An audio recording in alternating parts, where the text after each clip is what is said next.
Get ready to be amazed. Get ready to know things that are usually unknowable. Get ready for an hour of insight and fascinating entertainment with Dr. Linda Salvin. For nearly 3 decades, Dr. Linda has been one of America's most celebrated psychic readers, metaphysical clinicians, and unmatched talk show hosts, bringing insights and solutions to thousands of people worldwide. Pull up a chair, turn it up, and get ready for a visit with the one and only Dr. Linda. And now, live from Los Angeles, ladies and gentlemen, Dr. Linda Salvin.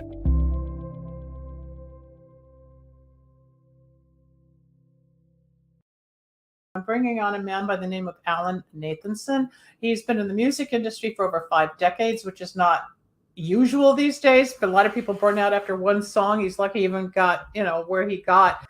You're going to love his melodies. There's one EP called Winds of Fate that is online everywhere, and all the proceeds are going to Ukraine, which is great. And you're going to find this man fascinating, adorable, personable, and we'll bring him on. Hi, Alan. Thank you for joining the show. Let's bring on Dr. Jonathan. Linda. Hey, Alan, let's bring on my engineer, Jonathan, for a moment. Hi, Jonathan. Hi. So, hello. Sorry. I want you to explain, you don't have to go back to grammar school because you're such a musical genius, but how you got into rock and roll during the height of what some of the people I've known in the industry, because we're about the same age, was the Camelot days of music. You were right there coming up with the Joni Mitchells and the rock and roll scene and the James Taylor and the Springsteens. You played with a lot of these people and you've worked with people that have worked with these people. You've got a lot to talk about. So I'm going to give you the stage. Okay. Jonathan's going to cue up some of your songs. I can mention what they are after a few minutes of you telling a little bit of the story. I'll say, okay, let's play this, let's play that. And we'll give the audience a piece of information and sampling of who you are musically. Sounds good. Go. Well, for me, it started in where I was raised and brought up in Detroit, Michigan. So the earliest that I can remember is being around 9 years old. And they used to do, I don't know if they still do this in elementary school, but they used to do music aptitude tests where they would find out where your strengths were, where your weaknesses were, and they'd be able to guide you, into, what you would do later in life. So for some reason, I scored very high on a music aptitude test. And they stuck me with the violin. Really? Which I had a large problem with bowing. I couldn't get the bowing down. The fretting I had no problem with, but the bowing was extremely difficult. I never understood fretless instruments like the bass or the violin, because I play guitar and I understood the frets and my 6 strings, but I could never. And I'm a picker more than a strummer. I've always picked, but when there's no fret, I find it fascinating that you learn where the notes are to make it happen. So was that challenging for you? Extremely challenging. I didn't last too long on it. I came home and I started playing the violin like a guitar and jumping up and down on my bed. And so I told this story. I'm jumping ahead a number of years, but I told this story on Star Search. I don't know if your viewers will remember Star Search. I remember that. Yeah, I did the pilot for Star Search when I was using my professional name. It's Chris Allen, and I told this exact story that I'm telling you on Star Search. So, anyways, I came home and I was jumping up and down on my bed, playing it like a guitar. And my dad was a very smart and intuitive man, and he got the hint and he went out and bought me a guitar, and I stayed with that. I started with guitar at age 9. I couldn't figure things out. I used to throw them against the wall and break the neck. I have the same one. My dad said, "This is your last guitar or no more." And it's still sitting here. I still have it from like the 60s, and I have an acoustic. But your musicianship evolved. You are I'm going to say you're obsessed with the Beatles. I don't know how far back that goes, but all your posts are always about the Beatles. So do you identify with one of the Beatles? Do you see yourself as that kind of rock and roll kind of guy with that kind of band? You have been in a lot of bands. Talk about your recordings. You were signed with MGM as a staff writer you're going to my Los Angeles days. It actually started. All right, then let's go back to Detroit, where I went to school in Ann Arbor. So that's kind of interesting. Yeah, I started. I've been to Michigan. I had a band called the Dynamics.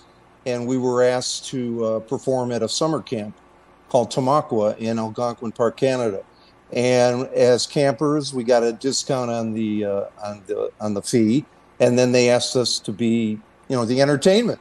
So they ended up actually making a movie of this camp called Indian Summer with Alan Arkin. And I remember that. Okay. Yeah. I went to that camp when I was 16 years old. And then when I came out of camp, the Beatles movie Help had just hit. And then I started putting together my first band, which was called The Trademarks. And we immediately got signed to a local label called Palmer Records. And we actually ended up recording in a very famous studio in Detroit called United Sound, where John Lee Hooker recorded, Muddy Waters, Aretha Franklin, many, many, many, many more successful and famous than me. And we recorded there. You were in Motown. Yeah, we were in Motown. And that studio, United Sound, was where we cut those two sides that ended up coming out on Palmer Records. And the flip side of the record actually is done better than the A side. The flip side is a song called If I Was Gone, and it's garnered thousands of views on YouTube. Good. So it's just amazing how things end up and channel and end up being what you never expected it to be. Well, back then we didn't even have internet. Internet didn't hit till 96. So you and I grew up when, we went from AM radio to FM radio, and then we got it, we had 45s and 33s, 33 and a half, and then all of a sudden we had 8 tracks, and then it went into the evolution of the CD, and then it got into the MP3s. I mean, we have lived the whole genre of change in the music industry as well as radio. It's all the same thing. Without going further, I'm going to play just a little piece of, I just want to play. Linda, Jonathan, why don't you do, Alec, just, what? Let's give them a comp of... just do the comp. Just play that, please. Let's just give a sample, and then we can talk over it.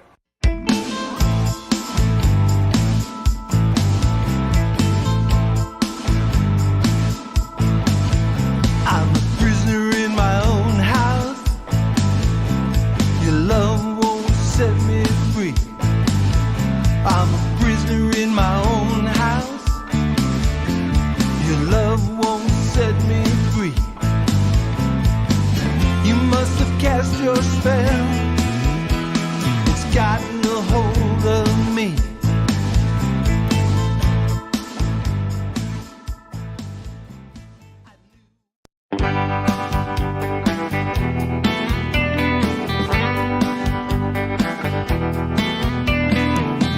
Sometimes when I wake up, I just wanna go back to sleep. This world's too crazy, too cruel, too hard to me. Whatever happened to that dream I was dreaming? How did we ever lose that feeling? I don't wanna open my eyes till this world's in a better place. I don't wanna open my eyes. There's no ringing in your ears. Now your friends are hard to find, just like the papers you signed, swept away by the winds of fate. It'll hit you when you least expect it. There'll be no way you'll detect it, no matter how you dissect it. There's no way you can reject it.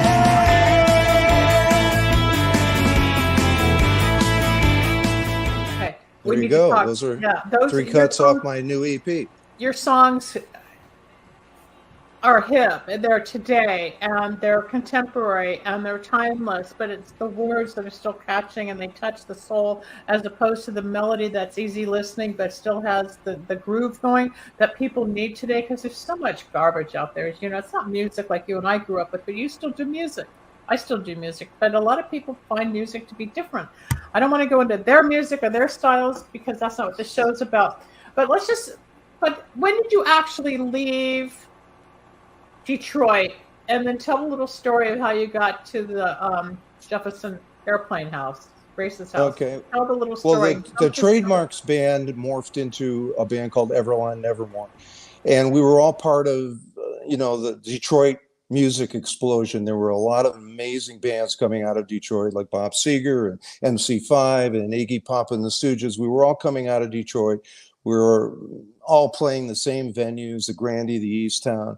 And that band ended up getting a record deal. I'm talking about my band, Everline Nevermore, ended up getting a record deal on Vanguard Records that we recorded in New York. And we were doing amazing shows. I mean, we were kids, really. But we were doing shows with Procol Harum and Spirit and 10 Years After and Norman Greenbaum with Spirit in the Sky and the Zombies and all these bands. We were put on the same shows with them, and you must have had a blast. And you did your rock. It was amazing. It was amazing. But on top of that, I was going to school at Wayne State University because I made a promise to my parents that I wouldn't quit school. And it was difficult because you'd play till 2 a.m, then I'd have to get home and go to sleep and wake up for an 8 o'clock and then class. Try to study at some point in between. Exactly. It was difficult. Were you studying music then as well? I'm sorry? Did you major in music? I majored in mass communications. Okay. So that was my major in college. But it basically was just, to please my parents. I understand. And then from that band, we kind of reached the end. The egos got out of hand. We were getting a lot of notoriety, articles in the newspaper, doing TV shows. And then everybody just started, acting strange and different. And new management came in, and I just decided, and the drummer and myself, actually, the drummer's name, by the way, was Jack Daniels, his real name. Okay. We used to call him the whiskey fitting. bottle. Yeah. Yeah, we used to call him the whiskey bottle. So anyways, him and I decided to get in a car, which was my sister's 68 Firebird. I can't even believe to this day. Thank you, Marilyn Nathanson.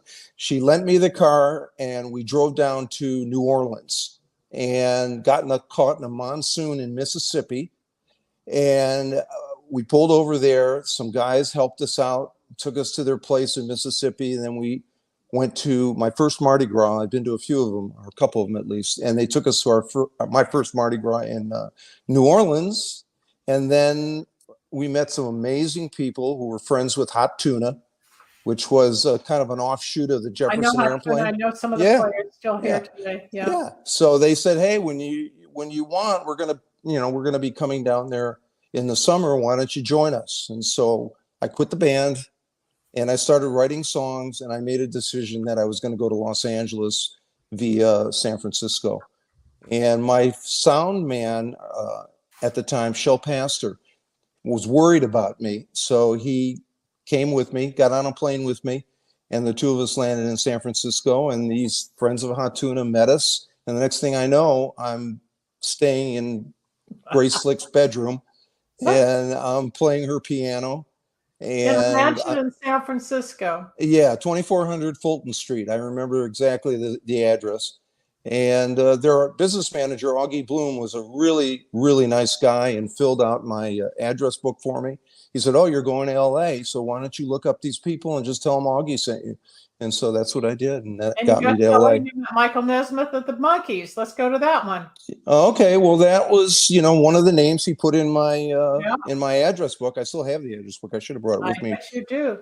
Yeah, and so we hitchhiked to, back in those days, you could hitchhike. Yeah. Hitchhike. Nowadays, kids don't do that. But back then, you just stuck your hand out on the Interpass, and then we got picked up by this guy named Floyd who sold pots and pans, and he was going to Los Angeles, and he said, if you guys don't have any place to stay, you can sleep on my floor. So that's what I did. God, you just had every gate open for you. It's like they were waiting for you to get here, and it just exploded.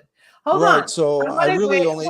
Okay, but I want to play some more. I want to just play a bit of Into Space.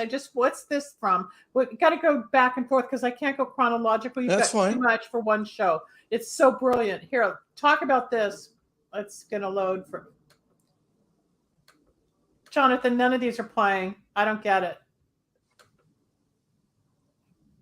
I don't know what it's. There it goes.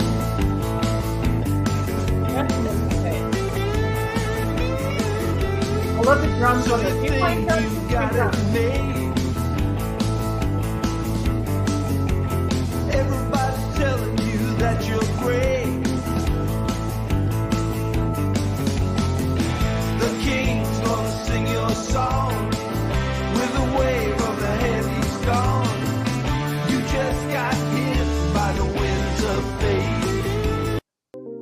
about that? Let's go to this one.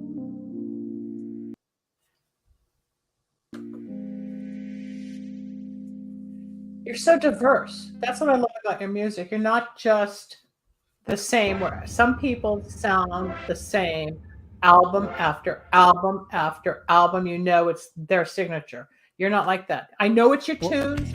I love this. Like you're on the road, you can feel your like that way. Have any of your songs ever been in movies? Yeah, this is from my band Grey Dog.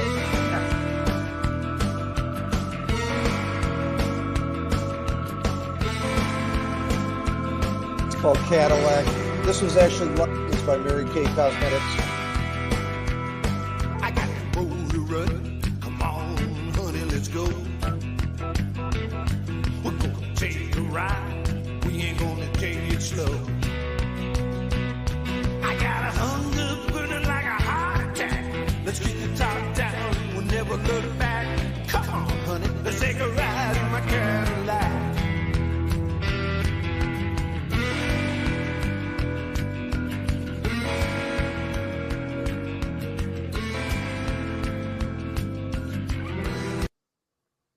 Alan, I can play your music all day long, but I want to hear the story of Thank you. you very much. I want to switch gears for a second because we're coming into Passover, which is one of the major Jewish holidays, as we know. And I know that you have an ancestor somewhere along the line in your blood and genetics who actually wrote the song Hava Nagila.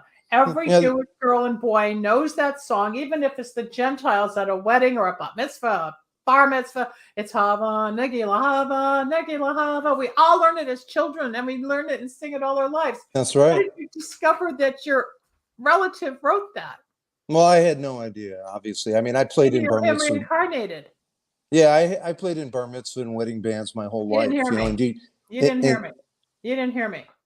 Go ahead. If he died in 1981, but you may still have a part of his soul. So the two of you, this is where my stuff comes in besides the music. So on the spiritual level, you two probably knew each other back when he was alive, but your whole ancestry from wherever the lineage is from was musical. So you've inherited a lot of the familial creative aspects from past lives and this life. Absolutely.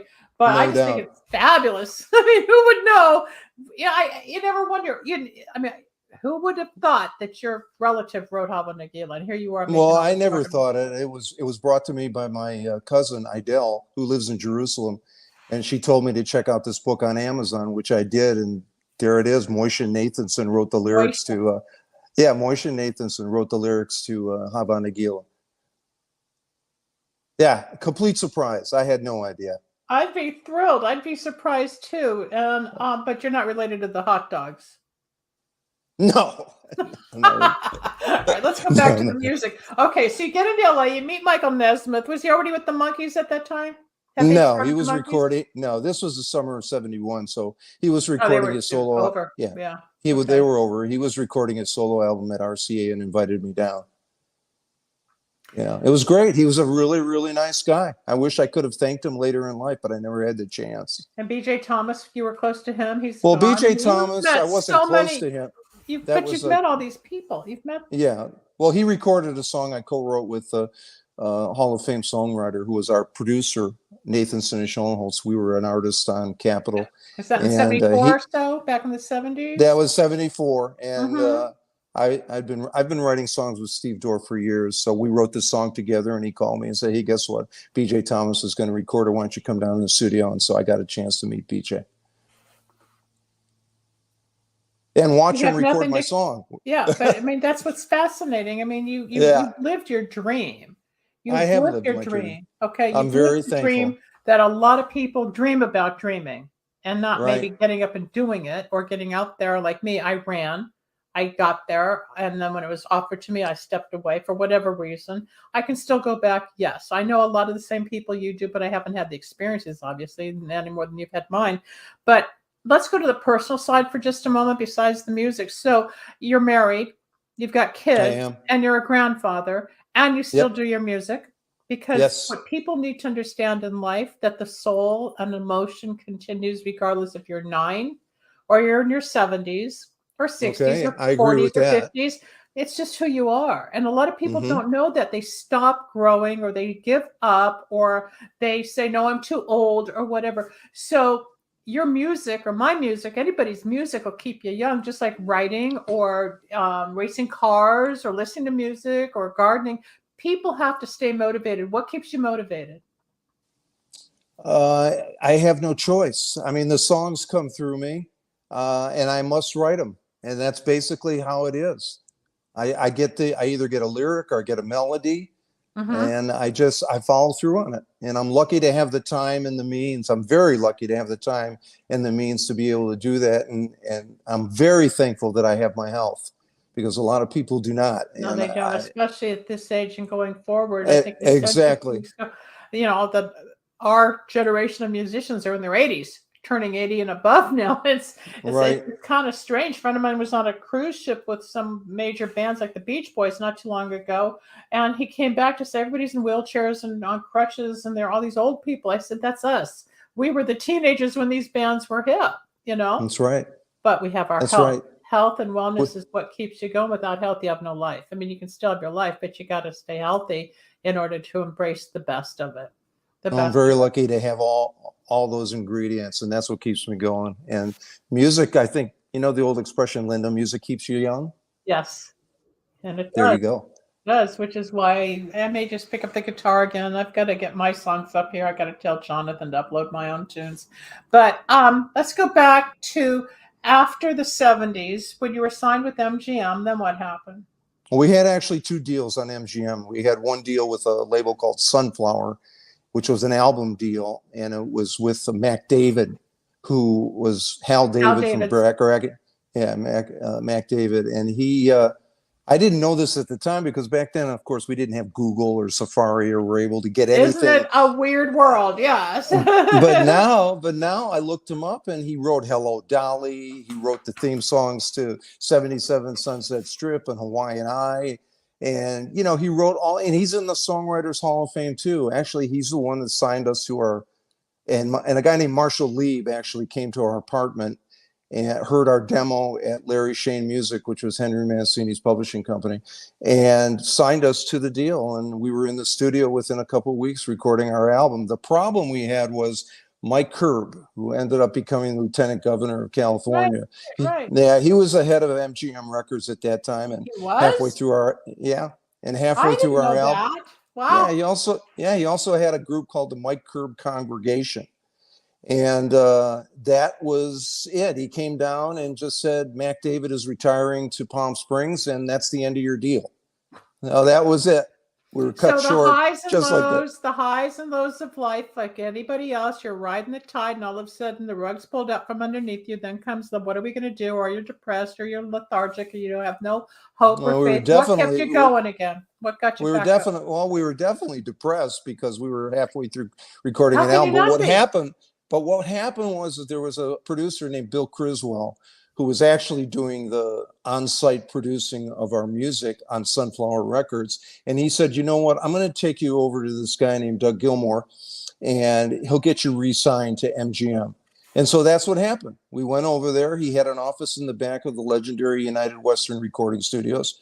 And he heard us, and we auditioned for him. And he said, okay, I'm going to take you back to MGM, and I'm going to get you re-signed. And that's what happened. And the next thing we know, the next thing I know, we were in the studio with the legendary Wrecking Crew studio musicians, the same musicians that backed up the Beach Boys. Okay, stop, because a lot of people watching, listening, don't know who or what the Wrecking Crew was. Elaborate a little bit, please. I know what it is, but the Wrecking Crew were the Wrecking Crew were the studio musicians that backed up. They were hired on musicians that backed up legendary acts that you and I grew up on, like the Beach Boys, Mamas and Papas, Simon and Garfunkel, all the records that you and I were listening on the radio. All the instrumentation, all the different musicians are called studio musicians. The Byrds, Paul Revere and the Raiders, they played on a lot of the stuff, I should say, not all of it, but a lot of it. Had every instrument, and when people hear an album produced versus seeing them in concert, a lot of the times it's distorted because the album's so big and orchestrated, and then you see 4 or 5 people on stage. It doesn't have the same sound, you know it's them because the lyrics and the melody, but the whole production's different. People don't understand there are musicians hired to do the music. Go on. So when I was 22 years old, Steve Schoenholtz and I were signed as Nathanson and Schoenholtz, which was the same name we went by on our first deal with Sunflower Records. And there we are in the studio with the two-thirds of the Golden Trio, Hal Blaine, Joe Osborne. And then we wanted the keyboard player that we heard on Loggins and Messina sitting in album, a guy named Michael Omartian. And I just said, look, I know you want to put in Larry Knechtel, which would have been great. But we said, hey, we really want Michael Omartian. And so next thing I know, there we are in Studio A in United Western, recording with the legendary Wrecking Crew musicians for our record. Have you written a book on all this yet? Or is it just... I've had so many people on Facebook say, you have to write a book, you have to write a book. And I think maybe at one point, I try to reflect it in my songwriting. You know, the songs that you're hearing. Yeah, because that's your emotional outlet. And I understand that because exactly. I can write all the sad love songs of who hurt me and who I thought I loved and all that versus what's happening now. My whole life's been in a journal since I was 14, like you. I write, it comes out, and people don't understand when that urge or that lyric or that melody, Right. maybe you wake up in the middle of the night and there's that hook or there's those few words. You've got to write it down or it goes away and you forget it. Or then once you get into it, and then it's composing the verses and the chorus, and then the second verse. People don't understand the rhythm and the formula that goes along everything. So I can write songs. It's not that easy. There is a formula. You happen to be gifted. You should be very, very proud of yourself. I need to take a break. I'm going to put you in the back. Jonathan, come forward. This is going to talk. We're going to talk about Wicks of Wisdom for a second. Jonathan just ordered 5 sets of Wicks of Wisdom, folks. Wicks of Wisdom is my candle line. That's been going on since 1999. If you need money, success, opportunity, love, win lawsuits, whatever, it's a combination of Kabbalah mixed with Santeria. And I just found out that it's going to be distributed in over 500 stores nationwide. I'll bring you up to date about that as it unfolds. Hold on. Here's just a little clip on Wicks of Wisdom.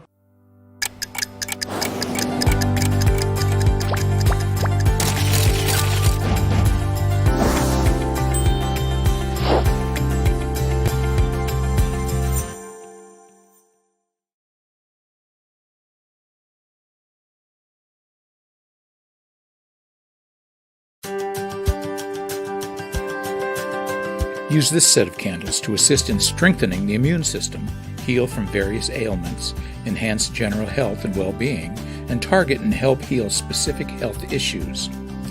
They can expedite the healing process, and they're great to use before and after surgeries, and it can encourage physical, emotional, and spiritual healing.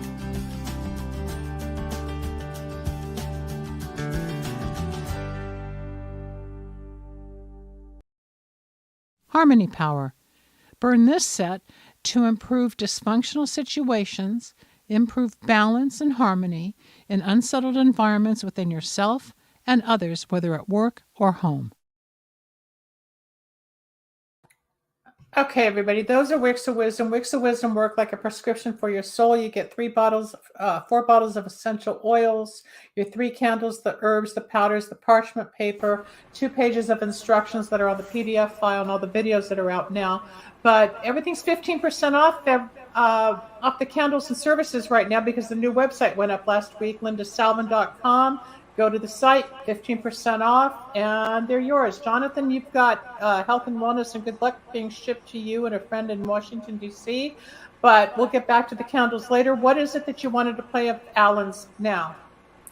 Well, one of my very favorite tunes from this collection was I Don't Want to Open My Eyes. I love that. We'll go ahead and play it, and then go ahead. I'd like to ask Alan a couple questions after. So absolutely, go.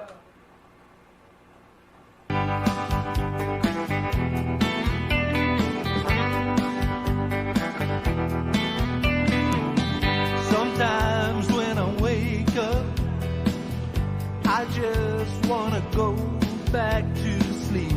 This world's too crazy, too cruel, too hard to me.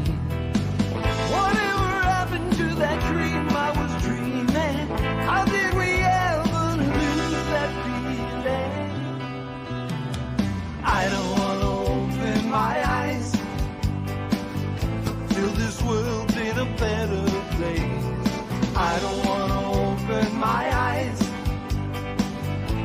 all hate has been erased. What are you afraid of? Is it me or is it someone else? I think that one day you're gonna have to deal with yourself. Don't we all want the same thing? To dance and laugh and sing. I don't want to open my eyes till this world's in a better place. I don't want to open my eyes till all hate has been erased. Let's count that down, Jonathan. Start fading it. Thinking back on all the years, through the smiles and the tears. Jonathan.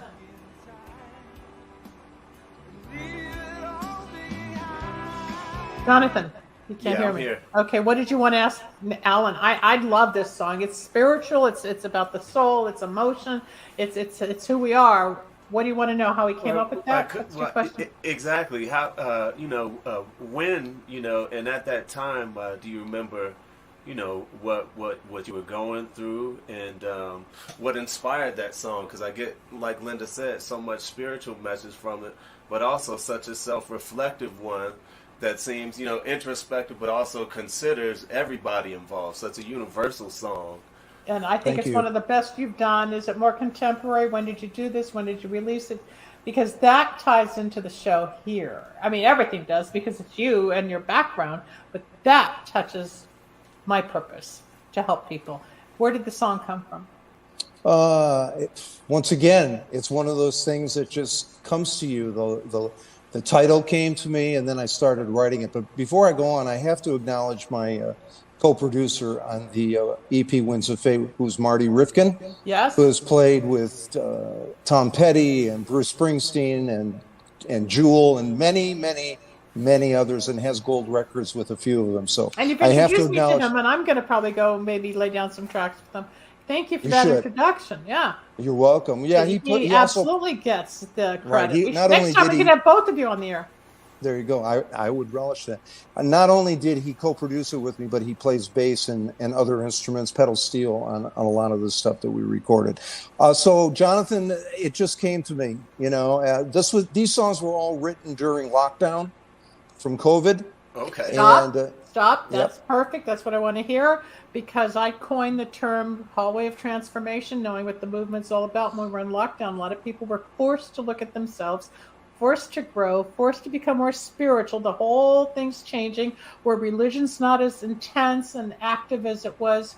And I've been touting spirituality since 1994 when I started radio.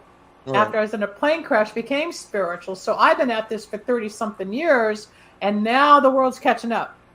Okay? So you're right where you're supposed to be, and more of those kind of songs are going to start you. pouring out of you. You're going to channel. You channel them, of course. You channel your lyrics. It's just what happens. It's your gift. I'm going to go back to your relative for a moment, because he was also, Moishe was a soldier in the Turkish army. So you must have Turkish history in you somewhere, or genetics. Who knows where you're from? Your genetics go way back. There's so many spokes to your wheel, like everybody else, and I don't even know where to concentrate. But that one song I would love to have it almost as a theme once in a while on the show here. Jonathan loves it. Absolutely. yeah, so that's basically where it came from. I was locked down Phenomenal. in COVID, as we all were. And the writing started happening again, because I really wasn't writing for a couple of years. I really had just kind of, I think you turn these things off unconsciously. And COVID, as you just stated, opens everything up spiritually, creatively. Yes. So I found and then myself. the bad side or the sad side of COVID, for those that know, and for commentary, I mean, addiction went up, alcoholism went up, child abuse, domestic abuse, suicide. It really hurt a lot of people. But those that were on the right path, that understood, hey, this is an opportunity to reinvent as you transform, are people like you that took advantage of it and grew. and now you're Or doing it something. or it took advantage of me. I don't know. How You that had to actually receive worked. it, but the I was a opportunity was receiver. there, but you still embraced it. You still got involved with it, and now you've got new music again. Your music doesn't die; it just doesn't. Your music is endless forever. It's topical and it's classical. It is. Yeah. It's not the kind of music or songs that anybody could get tired of. It doesn't have Well, an age. my sister Marilyn Nathanson was a classical pianist, not professionally, but just at home. She would, and so I used to sit there watching her, and it probably, like you said, it got in. It got Something was absorbed, but I think you inherited from your lineage, whatever. My mom was born in Detroit. My Oh, okay. mom, her name Didn't was know that. Marilyn. Oh, okay. My grandfather, her father was Leo. Your grandson is Leo. There's too many. And he's a There's- Leo. Yeah, on top of that. But the similarity is to how all this comes together spiritually. It's like, okay, there's a Marilyn, a Detroit. There's a Marilyn, a Detroit, a Leo. The music, I mean, it's like, ooh, where does it all come about? I call that the soul circle. Somehow everything's destined as to how you meet certain people, and other people come and drift out of your life for whatever reason. Yeah. But are there any other songs here, Jonathan, that we want to play before we just get back into some of the story? Because I mean, this guy can talk forever about his music. I'd be happy to answer it too. Well, let's see. We've got "Prisoner in My Own House." Not sure why. Well, That's a good one. I heard it. Play that. That's directly about COVID, because I was a prisoner in my own Yeah, we all were. house. We were. We all were, Yeah, exactly. we still are in some ways, but let's not go there. Play that, please.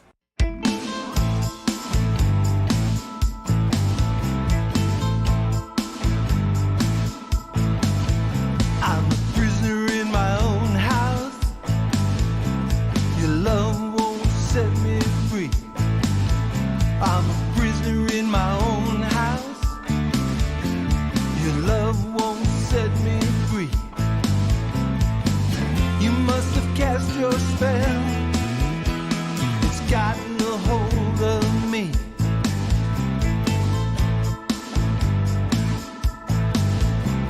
I knew when I met you, there was trouble from the start.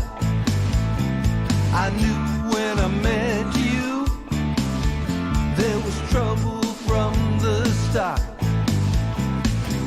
Can't get you out of my head, can't get you out of my heart. There ain't no bars on the windows, the door swings both ways. If I ever leave this place, I know they're gonna lock me away. Okay, John, bring it down. Thank you, Jonathan. Well, So, Alan, thank you. was that talking to the pandemic? Was that you talking to the condition of our lives? Was it you expressing an emotion towards a fantasy woman? What were you talking? What was the image that when you started talking about this? Basically about being locked down, and then I thought I'd bring it into a relationship setting so more people could relate to it. Absolutely, got to make it general. That's why broadcasting is called broad, because it's broad for everybody. Absolutely. Radio's the same. Yeah, yeah. Does your wife ever get jealous about some of your songs if it may not be about her? Well, And they're you all just are about her. writing about somebody as a They're song? all about her. They're all about her. Always wondered. She seems adorable. You want to tell how you She guys is. met? Go ahead. Oh, Did we you- met actually at a hair salon. She was there because her ex-boyfriend friend from high school was my hair cutter, and she happened to just be there. Okay. There you go. Yeah, Winds of fate. Winds Yep. of fate. Everything's fate. Everything has a purpose, and if you understand the synchronicity of life and you tie it all together, then you're Right. on the flow, and when you're on the flow, it works. Your life always seems to work. I'm not saying you haven't had issues with health or career or finances and ups and downs with just life, but you've actually done quite well. You should be really thrilled and pleased and proud of yourself. I'm very thankful. Let's play one more side of Winds of Fate. John, let's hit that one more time.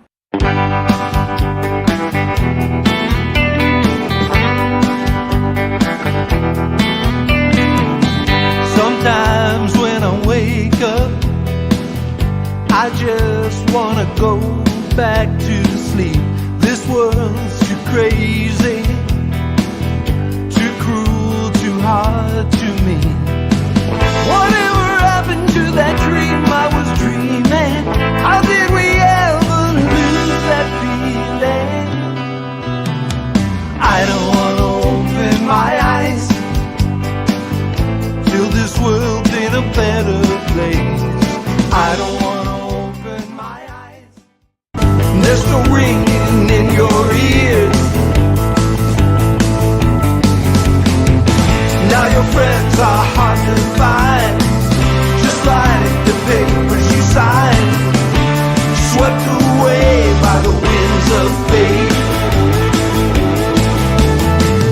It'll hit you when you least expect it. There'll be no way you'll detect it, no matter how you dissect it. There's no way you can reject it.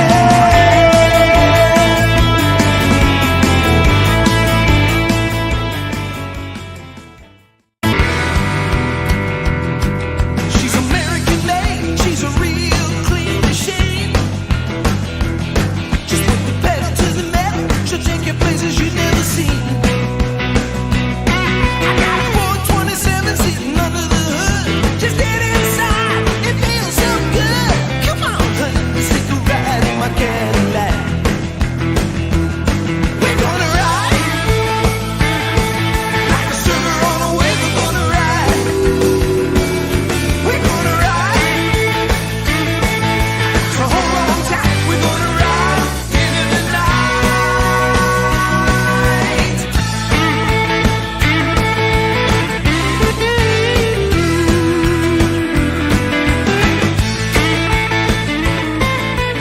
Download your songs on iTunes and All Spotify, of the streaming YouTube, all of it. services. Yeah, iTunes, Apple Music, YouTube. You know, they're everywhere. And all the money, by the way, I know you said this in the beginning of our interview, but all the money, all the streaming money that comes in, I'm giving to World Central Kitchen, which helps out Ukraine. I think it's wonderful, and the beautiful part is that you're at a point in your career you can do that. It's not that you Yes. need the money. Very You've thankful. worked hard to get to where you are to be able to donate and give it back. A lot of people don't understand that when you're going up, a lot of the times you can't just give everything away when you need to keep it to live your life that you've created. Then you get to a place in your life where you have decisions and choices and opportunities and blessings, and it's like, okay, I'm going to give back. And that's what he's done with Winds of Fate. People, go to all these different platforms, look for Alan Nathanson, download, buy his music, send him an email. What's your what's your website address or the email? Alan, okay, the thanks, website, Linda. sorry. Yeah, No, you're good. AlanNathansonMusic.com. that's what I was trying to say. My brain's on fire because I've got all these lyrics running through my head. But if you want to contact him, check out this website. You'll read his bio. You'll read thousands of famous people's names that he's had contact with, and the testimonials alone cover a whole page. You would be amazed at some of the big names on that testimonial page that have given kudos. Very to this thankful. Man. Yeah, man, you've been touched by a lot of people. You've got Val Gary, you've got Steve Schoen, also of course because you guys work together. You've got Hal. You've got Marty Rifkin, you've got Maury Baker, you've got Scott Richardson.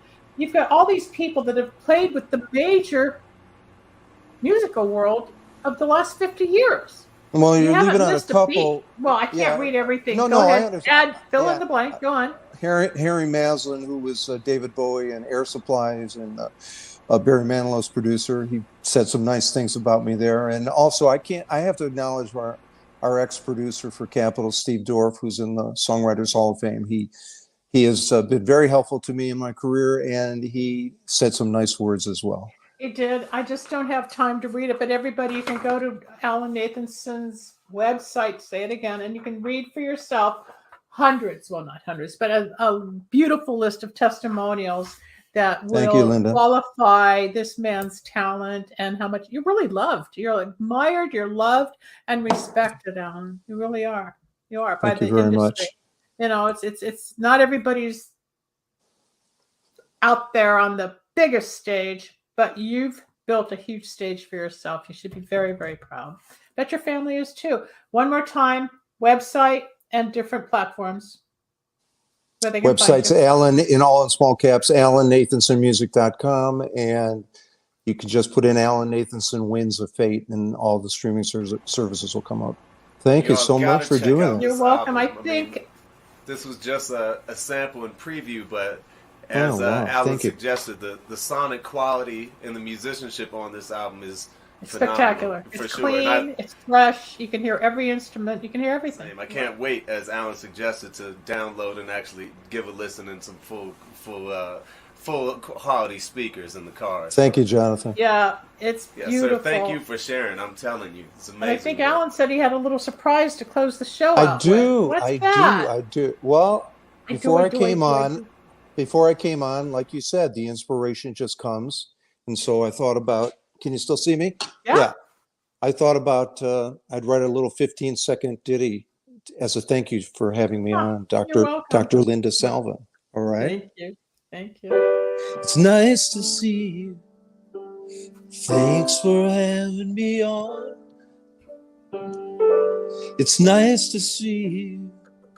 So I'm leaving you with a song.